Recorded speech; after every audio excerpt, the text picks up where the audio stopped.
Approximately 5,500 children that are living in out-of-home care, and on average 3 children enter care a day throughout Western Australia.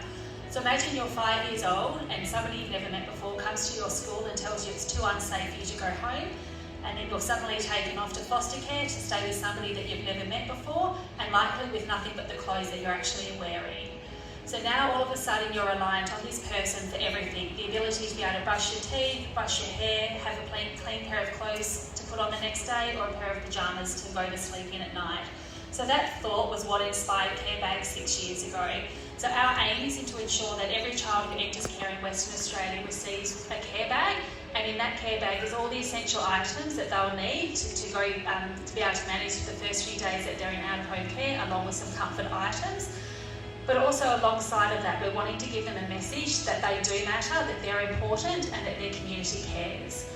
The feedback we actually get from kids about the item they appreciated the most was actually a toothbrush and toothpaste, because a lot of these kids have actually never had their own toothbrush and they've had to share with siblings, or they've just never had one before.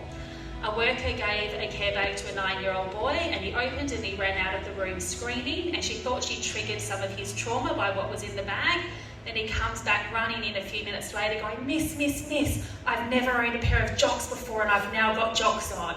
So for me, I couldn't comprehend that you could be 9 years old in Australia and have never owned a pair of underwear. The police used their powers to bring a young girl into care. She was 10 years old, and then the Department for Communities had 2 days to gather information and form an assessment about whether there was enough concerns to meet the community's threshold for her to remain in care. When the workers went out to speak to her, this young girl wouldn't speak to them at all, but they gave her a care bag. They gathered all the information they could, and they couldn't find any risk factors that meant it was too unsafe for her to go home. When they went back the next day to pick her up, she just simply handed them a $5 diary from Kmart that was in her bag, and in it she had actually written pages and pages and pages of disclosures of being trafficked. So the department was able to photocopy that and use that in their affidavit to ensure that child's safety. A young girl came into the Fremantle office and she'd experienced assault, and she came back the next day after being given a TTT bag and said it allowed me to wash the shame away and started my healing journey. So we donate to every department throughout Western Australia, so your donations could end up in Kununurra, Balgo, an Aboriginal community at the top of the state, or all the way down to Albany. We also support, because the support of the community has been so extensive, we've been able to extend our support to several of the children's hospitals. So we provide care bags for children that have been identified at risk in the hospital setting at the Perth Children's Hospital, the Joondalup Health Campus, and the Bunbury Regional Hospital as well.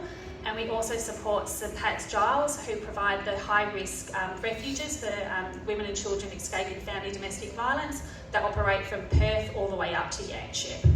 Without people like you coming together and making this incredible donation tonight, we wouldn't be able to do what we can do. So thank you very much. The impact that you're making is actually more than you'll ever really know.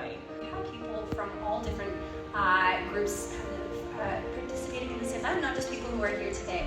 So we've got really amazing participation. So we've had people who are kids in elementary school, like in Baha'i children's classes, and just in elementary school, friends of other kids who are participating, coming and donating, and putting together care bags for this event. We've also had junior youth groups create and organize their own fundraising initiatives to buy the items for the care bags. So, for example, one group's actually organized a bake sale, and then they use the funds from that to buy the care bags. And then we've also had university clubs. We've had high societies at UWA, at Curtin, at ECU get their own initiatives together. We've created our own Instagram posters to kind of advertise that and to really gather donations together. So we've had initiatives from there. We've also had friends and family of other participants kind of chip in, and other community members kind of all pull together resources to buy